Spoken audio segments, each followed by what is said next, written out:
Drafting with Numot is brought to you by CoolStuffInc.com and GatheringMagic.com. Explore the game. Hello friends, Kenji aka Numot the Nummy, here again for another episode of Drafting with Numot. This time we have, well, how about just another Oath of the Gatewatch. The set is still pretty fresh, I'm still enjoying it quite a bit, so let's jump in this 8-4 and we'll bring it back as soon as the draft fires. Draft is a go. We have opened our pack, our first Oath pack. What do we got? Got a Munda's Vanguard. Pretty nice rare. One color, very solid ally. If left unchecked, is just going to take over the game. Very happy to first pick this card. Big fan of allies. Big fan of allies that win you the game. And this one is both of those things. Other cards we have in the pack. Baloth Null, definitely good. 2-color though, so don't necessarily want to jump into that right off the bat. Immobilizer Eldrazi. This card has just continuously impressed me. Not only is it just, a 2-1 for 2, so perfectly fine early game. Late game, the thing can just take over. This completely wrecks a ton of decks. Making a falter effect for 3 mana attached to a 2-1 body is quite nice. Spatial Contortion is good, but it makes it so you have to play some colorless sources, which is a little bit harder to do in draft. You have to prioritize other good cards, Shoulder to Shoulder, Pulse of Marasa, Stalking Drone. But happily going to take the Munda's Vanguard here and see where we end up. The only ally in this pack to follow that up is a Spawnbinder Mage, which is actually questionably the best card in this pack. This pack is quite poor. Scion Summoner is decent. Mob Kozilek is decent. Kozilek's Translator, Cinder Hellion. Those are all fine cards. But nothing that really would say, wow, that color's open. Wow, I want to take this and I'm happy. Again, Spawnbinder Mage is not great either. It's probably on par with those other cards, but given the fact that I've already taken a first pick Munda's Vanguard, it is an easy second pick. I think the only other consideration here is like Unknown Shores. Stays open, adds colorless, but I'm just going to take the Spawnbinder Mage. That pack was just poor in general. This pack, again, kind of poor.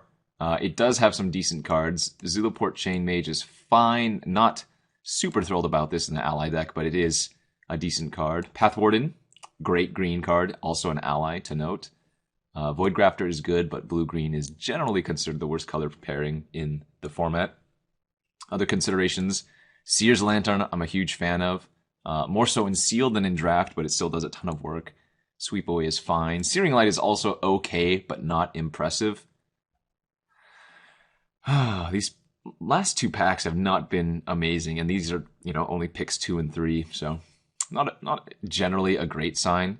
I think Searing Light is fine, not great. I think Seer's Lantern is fine, not great. Both of these. Third pick, this is not where I want to be. I'm going to take the Searing Light here just to cut off a white signal. I do think Seer's Lantern is the better card, though, but that pack was just awful in general, so not too upset. Here's a good pack, though. We have another Pathwarden. This is like the 3rd Sweep Away, although those things tend to go late. There's a Goblin Freerunner, Makindi Aeronaut, Netcaster Spider, Slaughter Drone. Lots of good cards in this pack. Again, I think I'm going to take a less powerful card, but one that is on color and synergistic with the cards that I've already taken, and that's Makindi Aeronaut.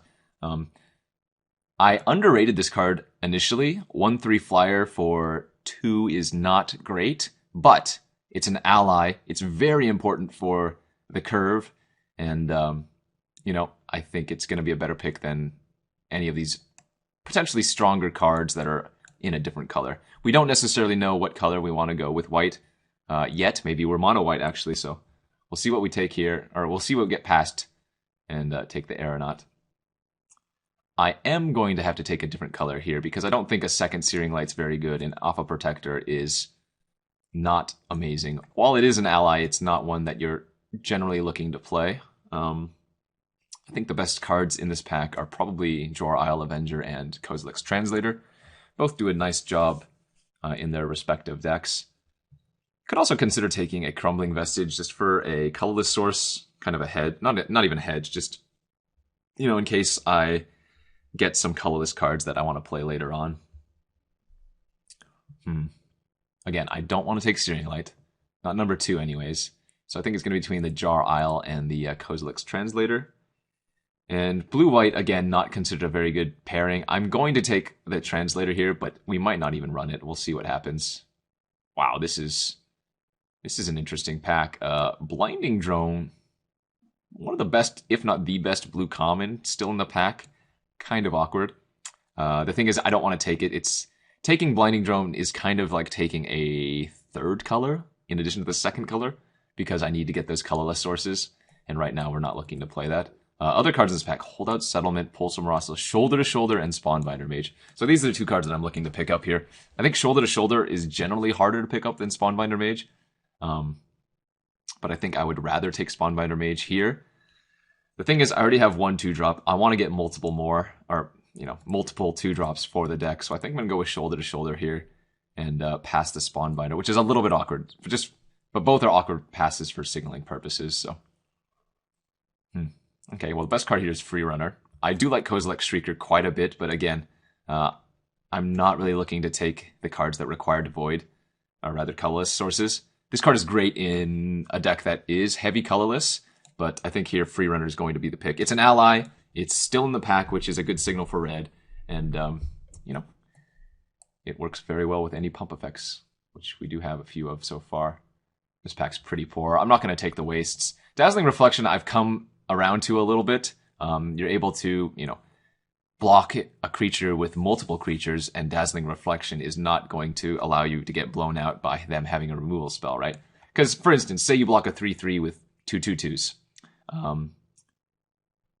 If you have Dazzling Reflection, even if they have a removal spell, they're not killing both of your creatures. So that's nice.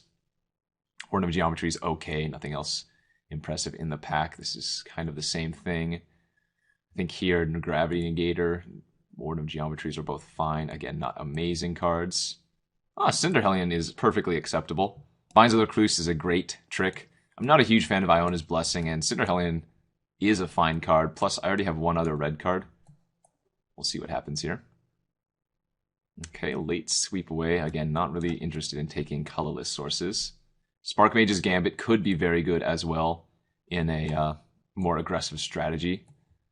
Okay, more filler cards, yeah. So, first pack went okay with us. We first picked a Munda's Vanguard, kind of went along the white and tried to cut it off. I didn't really see a second color that I noticed was too open. We did get that late Free Runner, but beyond that, our secondary color is still very, very open. I would like to be white, even if it wasn't, signaled that it was completely open. Hopefully we get a lot of white going the other way now, since I cut it off pretty hard. And what do we open? We opened an Immolating Glare, Malakir Soothsayer, Vile Redeemer, Flare Drone, Ondu War Cleric, Spider, Silent... Nah, this pack is just miles ahead of anything else that we've seen so far. I think here I am going to lean towards Immolating Glare, but I would absolutely love Ondu Cleric. I think this is just the best white common. But Immolating Glare is too good and too cheap for what it does that I can't pass it. But it really hurts passing both of these cards. It even hurts passing the Malakir Soothsayer, even though I'm not necessarily black. Black-white allies is generally the thing that I like to go, but we'll take the Glare here. Okay, same pick. Immolating Glare, Ondu War Cleric, and Spawnbinder Mage. In addition, there are Essence Depleter, Zada's Commando, and another Seer's Lantern in the pack. Wow. I mean, Immolating Glare is great, but man, those Ondu War Clerics, they just do so much work. I think the first Ondu War Cleric is better than the second Immolating Glare. I also think Essence Depleter is gross, as in very, very good, but I'm going to take the Cleric here. That pack hurts me. Okay, Allied Reinforcement's a good pickup. I'm not looking to pick up Dread Defiler. I think this is kind of just a dirtily card. It can do some work, but it's just very expensive. And again, I'm not necessarily sure I'm playing black. Allied Reinforcements, 2 allies, synergistic with what I already have, stays on color. I am passing an Aeronaut, but that is okay. Isolation Zone. Okay, Allied. Isolation Zone is probably the best white common, but this is right up there, pretty close to best white common. Happy to take this. We are passing some other playable cards that we would consider, like Free Runner, Akum Flameseeker, but Zone is perfect. Okay, another shoulder to shoulder seems fine. I'm really banking on the last pack, I think, to help me out, because right now I have a lot of, pun intended, I suppose, support, a support color, but I don't really have a core. I'm missing out on creatures. I've passed an Aeronaut now. I've already passed another Cleric. I've passed multiple Spawnbinder Mages. With double shoulder to shoulder plus a Munda's Vanguard, I might consider taking those Affa's Protectors if I start seeing them again. But I wouldn't get the hopes up. Secondary colors still unknown. Currently, I have more red cards than anything else. I guess blue. There aren't many blue allies, unfortunately. But who knows? All right, we got another nice creature for our deck that happens to be an ally and fills the curve, because right now I don't have any 3-drops. And Kor Scythemaster is one of them that we were looking for. I'm also looking for Sky Climbers, but we haven't seen any of those. Great pickup. Happy to have it. A third shoulder to shoulder. There's also a Roiling Waters in this pack, which is kind of gross. I'm really short on creatures, but I am not short on shoulders. I guess you could say I'm head and shoulders above the rest, but kind of lacking on the creature base. I'm going to take a third shoulder to shoulder here, and I'm going to take any single 2-drop that I see in the next pack. I really should have solidified a second color by now. We're so open, but I only have 5 creatures. And I'm looking to pick up allies as the thing, because I have I guess I have allied reinforcements, which is technically like 6 creatures. But because we have the Spawnbinder, the Munda's Vanguard, and the Ondu War Cleric, we're looking to be an ally strategy. This is awkward. Free Runner is an ally, just to note. So if we end up playing red, that does add to the ally count. And I think there's potentially a Free Runner that we could wheel, which would not be terrible for the route that I've gone. This is going to be pick 8. So this is the last pack that we haven't seen of Oath of the Gatewatch.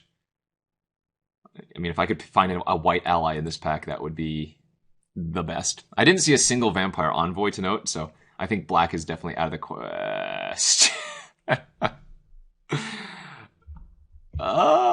That's awkward. Wow, that is extremely awkward. Envoy, Cliffhaven Vampire. Why do they have to give me these back-to-back? Like, really? That's kind of gross. Is it better to take Cinder Hellion here, or take like Vampire Envoy? If I take a black card here, which I'm really tempted to do, we can get all the Kalastria healers in the last pack. I'm gonna take the Envoy. I'm gonna take the Envoy and see what happens. I'm also gonna take the Mighty Leap here over Spider or another Hellion. I'm in. Get in. All right, we'll be playing this Affa Protector. We need it now. Tar Snare for the potential black cards. Don't need a second Dazzle, but you never know. All right. This is an ally. Not one I'm thrilled to play, but again, with 3 shoulder to shoulder, it's not the worst.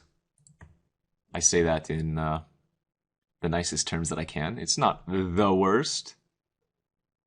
Right? Because if I just play 1-drop, 2-drop, shoulder to shoulder, that's pretty good. All right, pack 3, help me out. I've gone down this white path, and I'm not sure I can salvage. All right, well, here is the Battle for Zendikar pack, and we opened probably the best uncommon to open. That would be Grip of Desolation. Gonna just happily take that. Probably put the Vampire Envoy in the deck as well. I am passing a Cliffside Lookout, which is an ally. Ghostly Sentinel, which is just a decent flyer. Kalastria Knightwatch, pretty solid fat ally, and then some other random cards, but happy to take Grip of Desolation, one of the best cards. And then we get this pack, which has kind of nothing. A again, with triple shoulder to shoulder, I think having the early drops is key, so I'm going to take the Felidar Cub here over the Demon's Grasp. Good cards in the pack, though. Brood Monitor, Tide Drifter, Clutch Occurrence, yada, yada, yada. Going to take the Cub. Need those early drops. Ooh, a Zulaport Cutthroat is kind of interesting. It's an ally, so it already has synergy. It's a 2-drop, so it can be shoulder to shouldered on curve. I'm passing a Evolving Wilds to Judo Beastmaster, Unified Front, Silent Skimmer. I'm happy to take Cutthroat, though. I'm also happy to take Smite the Monstrous, question mark. Good pack, but not one that I'm too high on. We're just looking for creatures, so the Stoneforge is probably coming in. There's a Stone Fury in this pack, an Outnumber. Nothing too amazing. I guess I'm happy to take the Smite. You know, honestly, Kitesail Scout is not the worst consideration with triple shoulder to shoulder. But we have 2 perfectly playable cards here, Ghostly Sentinel and the Kalastria Knightwatch, so I'm going to just take the fat one. Sheer Drop versus Felidar Cub. Sheer Drop can be a creature, thankfully, so I'm going to go ahead and take it here over the Cub, plus we're looking for more removal spells. Let's see, this is going to pick 7 now, so we still could pick up some creatures, ally creatures. A Makindi Patrol, a Kalastria Healer, maybe another Knightwatch. I'd probably run the Cliffside Lookout. Lots of cards that we can get to kind of shore up the deck. Grip of Desolation, Smite the Monstrous, Isolation Zones, Sheer Drop, Immolating Glare. Like, our deck has decent removal spells, you know, and I picked up 3 good removal spells in this pack alone. The Grip, the Smite, and the Sheer Drop. Kor Tanglers is an ally. I don't think it's as good as Shadow Glider, but synergy's sake might force me to take it. How many allies do I have so far? 1, 2, 3, 4, 5, 6, 7, 8, 9, 10, 11. Okay, so I have a decent number of allies. I think Shadow Glider here is going to be a better pickup than Kor Tanglers, especially when I have all of the support cards. Like, supporting onto a flyer is just big game. One more pack that we haven't seen. If I could get another decent playable, just like Shadow Glider, I would be pretty happy. I might be looking to cut the Dazzling Reflection here. And potentially even the Stoneforge Acolyte if I can get a better replacement ally. Kor Blade Whirl would be really good. Somehow a Lantern Scout would be insane. Again, the Kalastria Healer would be pretty nice. Lots of decent pickups. Okay, Castigator. Hey, that fits the bill. 2-drop, ally. Certainly better than Stoneforge Acolyte. That is great. I am happy to take that. And I'm happy to wield the Kalastria Knightwatch number 2 as well. All right. So kind of got there in the end. I can probably cut one of the more filler cards now, which might just be the Searing Light. I've never been a huge fan of this card, and even though it's fine, playable, it's probably the worst card in my deck. I don't want to cut the Cub, even though it's not an ally, just because, again, we have the triple shoulder to shoulder. I think this deck came together. I did lose out on one Ondu War Cleric in place of this Immolating Glare, and I think there were 2 Spawnbinder Mages, but there were better options in that pack as well. So kind of salvage it here in the end. That first pick, Munda's Vanguard, hopefully going to go a long way for us, but I think with all of the removal that we have, we should be okay. Our deck is pretty synergistic. We have some, well, I wouldn't say bombs, but I would say bomb, right? The Vanguard. Retreat to Hogwar's not bad. I guess I might just hit on a Tightening Coils or a Tide Drifter, though. Cards are kind of annoying. Don't think we're going to be running Inspired Charge, but sideboard considerations, just like Angelic Gift. Kitesail Scout. Don't think we need to run Kitesail Scout anymore. Alright, so we're probably going to go 10-7 here in favor of white. The only double black we have is the Grip of Desolation. We don't need that till much later in the game. I could even get away with 11-6 probably, but the only double white I have is the Isolation Zone, so I don't mind running a bit more swamps and a few less plains. Sideboard potential cards. We have a few sideboard cards, but nothing that is super impressive. Like, we might bring in Searing Light every once in a while. Or maybe even Tar Snare, but that's about it. I think for the 45 cards that I have right now, this is probably close to the ideal. I'm not saying the draft I picked cards ideally, but for what we have now, this is probably close to the correct 23. So let's go 10-7. I know it's going to suggest a lot more, but I don't mind playing it like this. And yeah, let's look at the group creatures separately. So this is kind of a creature. So we have actually a really solid creature curve. This triple shoulder to shoulder, I mean, it's unlikely I'm going to be casting these on turn 3 or 4, but we'll see. We'll ship it like this, and we'll see you guys back for round 1. Don't go anywhere. Thank you for watching Drafting with Numot. If you haven't already subscribed to Gathering Magic, you can do so to receive news of upcoming videos and discover new content. You can also check out our playlist that contains every episode of Drafting with Numot. And don't forget, you can easily watch the next video by clicking on the annotation on screen or a direct link in the video's description box. And as always, thanks for watching.